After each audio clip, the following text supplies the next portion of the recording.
बिस्मिल्लाहिर्रहमानिर्रहीम, अस्सलाम वालेकुम नाज़रीन कराम, मैं हूं मखदूम शहाबुद्दीन और आप देख रहे हैं मेरा फेसबुक और यूट्यूब चैनल। उम्मीद करता हूं आप सब लोग बखैर वाफियत होंगे और जहां भी होंगे अपने अहले खाना समेत खुश भी होंगे और महफूज भी। नाज़रीन कराम, आज एक मरतबा फिर पाकिस्तान की अवाम ने अपना फैसला सुनाया है।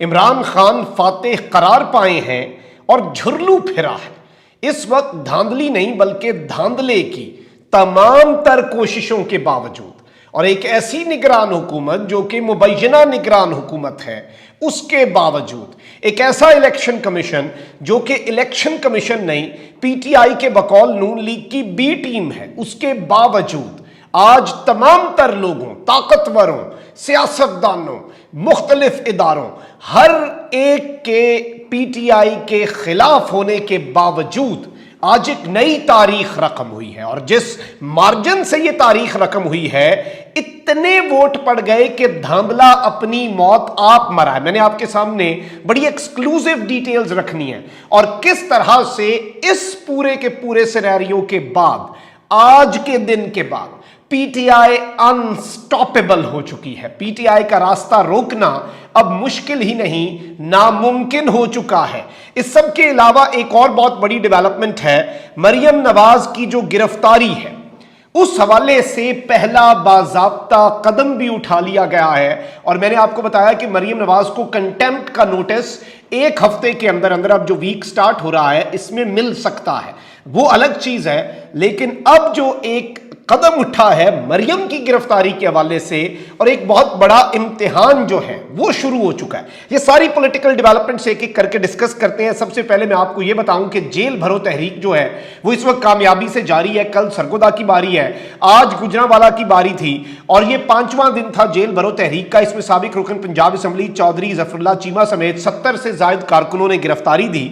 गुजरांवाला में सेंट्रल जेल के सामने पुलिस ने लाउड स्पीकर पर गिरफ्तारियां देने का ऐलान किया। पुलिस का कहना था कि अगर कोई पीटीआई रहनुमा या कारकुन गिरफ्तारी देना चाहता है, आए और गाड़ी में बैठे, हम इज्जत के साथ उसको लेकर जाएंगे। इस सब के अंदर बहुत से लोगों ने गिरफ्तारियां दी और रिकॉर्ड टूटे हैं। इतलात यह है कि सरकारी फिगर्स तो 70 बताए जा रहे हैं, लेकिन असल फिगर इससे बहुत ज्यादा है। इसके अलावा गिरफ्तारियां देने के लिए गुजरात और वजीराबाद से भी पाकिस्तान तहरीक इंसाफ के कारकुनों की रैलीज जो हैं वो गुजरांवाला पहुंची। गुजरांवाला में मौजूद कारकुनों के साथ मिलकर ये सारे इकट्ठे होकर सेंट्रल जेल पहुंचे। पीटीआई की जो रहनुमा है डॉक्टर यास्मीन राशिद, उन्होंने दावा किया कि पुलिस की 6 गाड़ियां भरकर जा चुकी हैं, पुलिस की गाड़ियां खत्म हो चुकी हैं, इसलिए वो और बाकी लोग जो हैं वो वापस जा रहे हैं। यानी गिरफ्तार करने के लिए मजीद पुलिस या मजीद गाड़ियां बची ही नहीं। और इस सब के अंदर मैं आपको ये बता दूं कि प्रोपेगेंडा तो वो होता रहेगा, लेकिन इतलात यही है कि वही वाली स्ट्रैटेजी लगाई जाएगी कि जी आधे बंदे बिठा के उन्हें पूरा दिन फिरा के कहीं वीराने में छोड़ देंगे, बाद में कहेंगे कि जी गिरफ्तारियां ही कोई नहीं हुई। और इसीलिए जो सैकड़ों लोग थे, और ये फिगर जो है ये बहुत ज्यादा था, जो 70 का बेसिकली फिगर दिया जा रहा है, इससे बहुत ज्यादा 4-5 गुना ज्यादा मुबैना तौर पे ये फिगर था। अच्छा, वहीं दूसरी जानिब हठधर्मी अपनी जगह और वही जिद और वही अना और पार्लियामेंट की लेजिटिमेसी स्पीकर साहब ने खत्म कर दी। इतना मुनाफिकाना तर्ज अमल।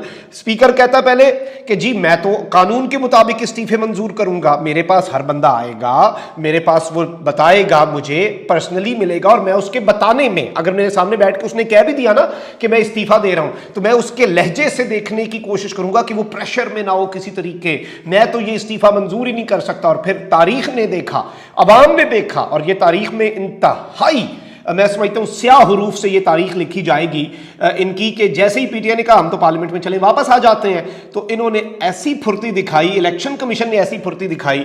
अब इस सब के अंदर इलेक्शन कमीशन ने तो नोटिफिकेशन मुअत्तल कर दिया पंजाब वाला, क्योंकि पंजाब से जिन एमएनएज का ताल्लुक था और वहां पे 27 एमएनएज, 5 मखसूस, टोटल 32। लेकिन अब तहरीक इंसाफ के अरकान कौमी असम्बली की बहाली के मामले पर स्पीकर राजा परवेज अशरफ जो है उन्होंने अपने फैसले से हटने से इनकार कर दिया है। तहरीक इंसाफ के जिन अरकान के इस्तीफे मंजूर हो चुके हैं वही फैसला हतमी है, ये स्पीकर साहब का कहना है। 35 में से किसी भी रुकन को कल कौमी असम्बली इजलास में शिरकत की इजाजत नहीं दी जाएगी। यानी लाहौर हाई कोर्ट उड़ा के रख दिया, कोई जरूरत नहीं ऐसे हाई कोर्ट की ना स्पीकर साहब को, उनकी जजमेंट को। इलेक्शन कमीशन वो क्या है, उसने क्या कह लेना है। इलेक्शन कमीशन तो बस मरता क्या ना करता, औखा सौखा नोटिफिकेशन मुअत्तल करते हैं जिधर मजबूरी हो।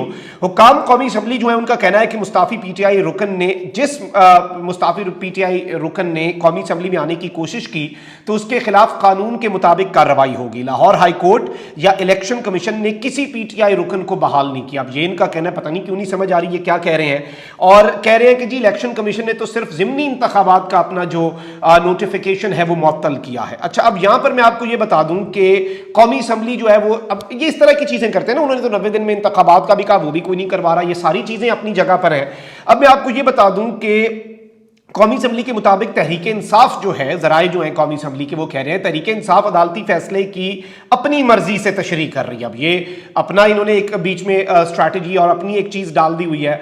अच्छा, अब मैं आपको ये बता दूं कि राजनपुर में ज़िमनी इंतखाब हो रहे थे और ये जो राजनपुर के नाज़रीन कराम इंतखाबात हैं ये इंतहाई इंपॉर्टेंट और ये एक आप कह लें कि डिसाइसिव, और इस तरह की चीजें जब ऐसे हालात में होती हैं तो ये इस सब के अंदर ये तमाम तर चीजें एक आप कह लें कि सैंपल स्पेस अवाम का जो ओवरऑल रद्द अमल है उसे बता रही होती हैं। अच्छा, अब मैं आपको यहां पर यह बताऊं कि पोलिंग अपने वक्त पर शुरू हुई 8 बजे, शाम 5 बजे तक पोलिंग का वक्त जारी रहा और मुख्तलिफ जगहों पर बहुत सा फड्डे होते रहे, पीटीआई के कारकुनों के ऊपर तशद्दुद किया गया।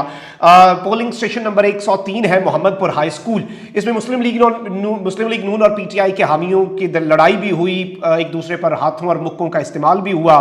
इस सब के अंदर मैं आपको यह बता दूं कि कह रहे हैं कि जी मुस्लिम लीग नून की तरफ से तो सारी चीजें हो रही हैं, लेकिन इसमें इलेक्शन कमीशन में नून लीग के अमार अवैस लगारी, पीपल्स पार्टी के अख्तर हसन गुरचानी और पीटीआई के मोहसिन लगारी समेत 11 उम्मीदवारों के दरमियान यह मुकाबला था और हसास पोलिंग स्टेशन पर तमाम तर चीजें वही जिस हिसाब से हो रही थी।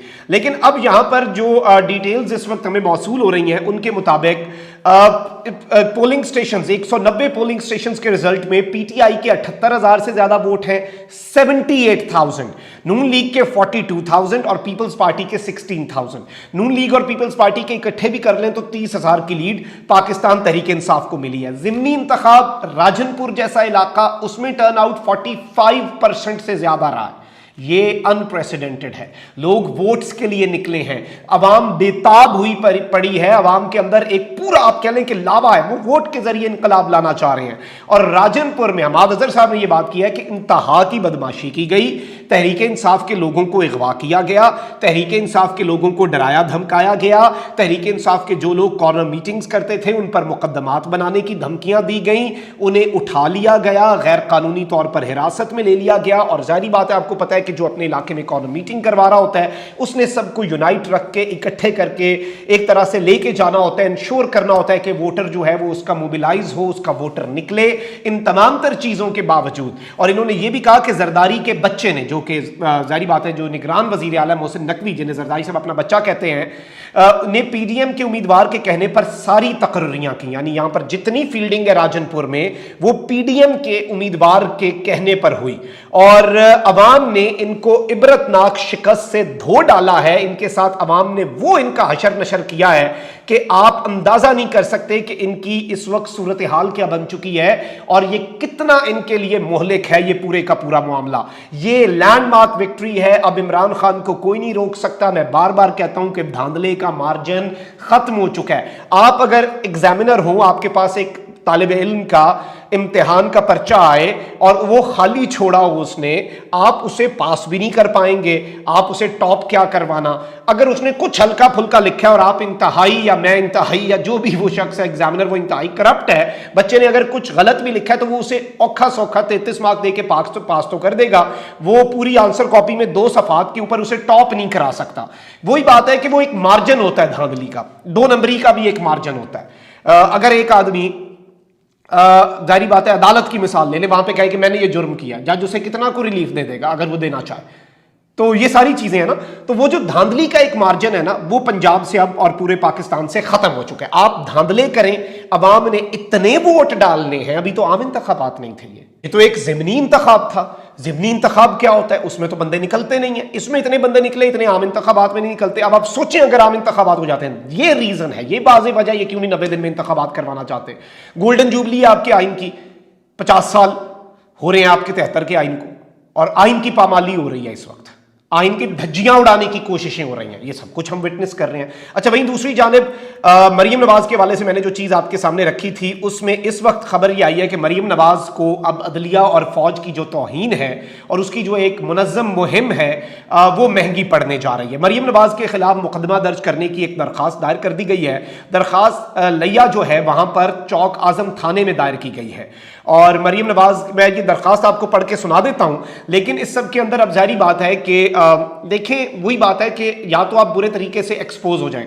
अब ये निगरान हुकूमत और पंजाब पुलिस और तमाम तर इनका, वरना कितने लोगों की दरखास्तें आती हैं कि जी फलाने इलाके में ये हो गया, फलाने एंकर को सुना, फलाने शख्स को सुना, मेरे जज्बात बड़े मजरू है, इसे उठा लें, और आप उठा के उस बंदे को खज्जल खार कर देते हैं। अच्छा जी, मरीम नवाज जौजा कैप्टन सफदर कौम नामालूम सकना जाती उमरा लाहौर, ये इल्ज़ाम अलैहा है और दरख्वास्त बमुराद इंदराज मुकदमा बरखिलाफ इल्ज़ाम अलैहा, और ये बखिदमत जनाब SHO साहब थाना चौक आजम लिया में दर्ज की गई है।